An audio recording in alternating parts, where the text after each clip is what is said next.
Okay. But I'm sorry, but I have to ask you this as well.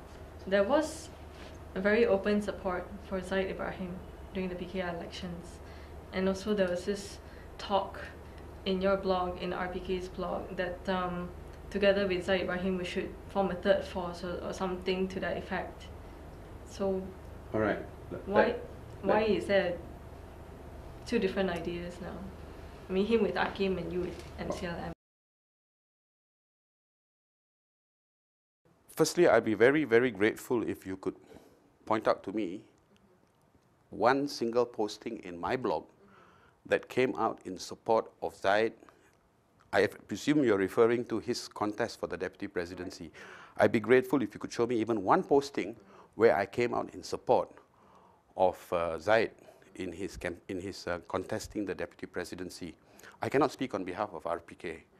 I certainly have not written anywhere in any of my postings about working with Zaid on any third force. I want to clarify here that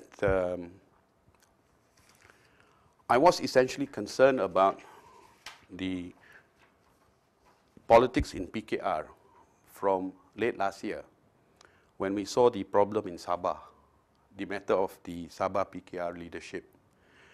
And my concerns arose because of this.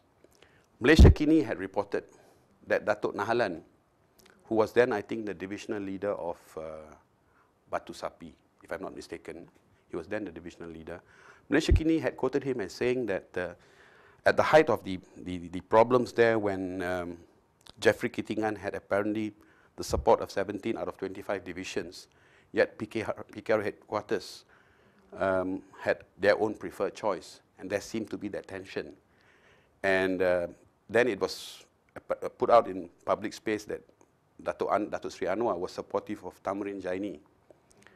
Now, Nahalan was quoted in Malaysia Kini as saying that he had had a phone call from Datuk Sri Anwar to say, look, why are you not supporting Tamrin, given that he is of our faith? Now, that got me troubled, because I have long placed my hopes on Pakatan, the three parties, on this footing that they would move away from any form of communal politics. I was very heartened on the 14th of April, I think it was, they call it Black Monday, at the Club Datuk Sulaiman in KL after the general elections, when for the first time I heard Datuk Sri Anwar use the phrase Ketuanan Rakyat, which is people power. Yeah. So my politics has for a long time been with a view to displace communal politics and to take politics into the realm of meritocracy. I was confronted with this immediate concern that are we still seeing communal politics in Pakatan? And in fact, in my blogs, I have consistently raised this issue. In September, before the PKR elections started, I got in touch with Azmin Ali. And this is again in my blog in September, where I had raised the issue of a possible Muslim agenda. And the response from Azmin Ali is also on my blog. I don't propose to repeat it here. But those were my essential concerns. Datuk Zaid, on the other hand, very consistently, even from his UMNO days. In fact, I think much of the time he got into trouble with UMNO, simply because he used to take a very non-communalist position in his politics. Now that, I've always been attracted to his brand of politics. I have always articulated the support for that brand of politics because it sits in sync with the direction I think this country must take. And I have never hesitated to articulate that, whether in my blogs or whether in other forms, in other media, in public space. But I never once articulated support for Datuk Zaid in the electoral process in PKR. Again, if you go back to my blog, all I was doing is I was giving news, I was giving reports of what was happening on the ground. A lot of PKR supporters didn't like the fact that I was reporting what was not very nice. But if that's the truth, that's the truth. you know, and if I was wrong, then if you remember the issue of the ballot papers, all right, I awaited the party headquarters to give clarification. Sadly, I think until today we've never had a full, clear explanation as to how those papers were floating out there. But I don't think you can read that, therefore, and translate that to mean support for Zaid. I don't think there was a single posting that where I came out and said vote for Zaid. Okay, so let's just put this on the record that you were not sort of a Zaid supporter in terms of the PKR direction. I was not a Zaid supporter, nor was I campaigning for Zaid in any way. Because that's just the impression. I gather that's the impression people have, but no, there's absolutely no way I was campaigning for anyone. I was doing reporting, like a lot of other people out there who keep saying Pakatan is our hope. All right, I too, with hope and aspirations with this coalition, was a bit concerned with what I was seeing. And I was merely reporting what I was seeing, what I was hearing on the ground from Sabah, what I was hearing on the ground from Selangor. I was reporting. Okay. Well, let's go back to MCLM then.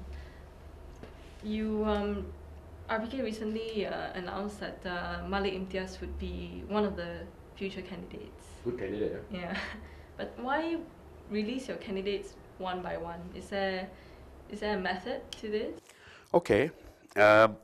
In one of my postings talking about this independent candidate initiative, I had disclosed a very stringent screening process.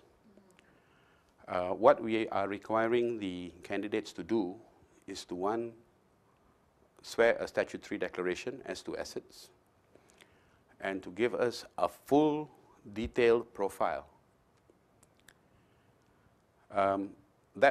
Those documents then go to a risk management agency who have agreed to work with us. And it's an expensive affair. These candidates then get screened, meaning to say the information that they provide gets investigated. Now that takes time. That takes time, number one. Number two, I think RPK had also explained, these are all really reluctant politicians. I was watching RPK's video clip again, and this was no over dramatization. We literally have had to go on our knees and say, please serve the nation, right? A lot of these individuals are petrified at the upheaval this is going to bring into their lives. A lot of them have said, okay, finally, they've agreed, but give us time to break the news to our families, to our wives, our parents, our children, and give us time to let friends know so it doesn't come as a surprise. So I'd love to be able to put a battery of, we've got 19 now, a battery of them in this interview hall and say, look, interview them all. But they've said, look, give us time, we'll let you know when we are ready to come out. So we also want people to understand when we say quality, we want people, as this initiative takes off the ground, to be able to see the candidates we're offering and assess for yourselves. Are Haris and RPK talking a lot of rubbish? Or objectively, are these really some of the finest people we have in civil society? Yeah. Also, we'd like to encourage others who might be thinking about, yes, I'd like to see what I can do, to say, hey, there are some good people coming out, let's join them. All right? That's really the reason. And what kind of seats will the candidates be interested in? Maybe rural or urban? We are looking at all. We are looking at all. We are looking to see where, now, PKR has come up with a very useful criteria to evaluate candidates. I've seen it, and I think it's a very, very good criteria. So what we're also doing is we're using that criteria to evaluate the current incumbents in all the seats, to identify those who fail. And at some juncture, we'd like to share that analysis with the parties. Because then obviously, if you've already got weaknesses identified, then those should probably be the ones that look to be replaced. But in terms of which particular constituencies, we are looking at them generally now. to identify the weak ones and perhaps the ones which are probably strongest for some of the candidates that we are looking at. So we haven't really definitively decided on any one particular constituency as yet. It's still look-see, look-see.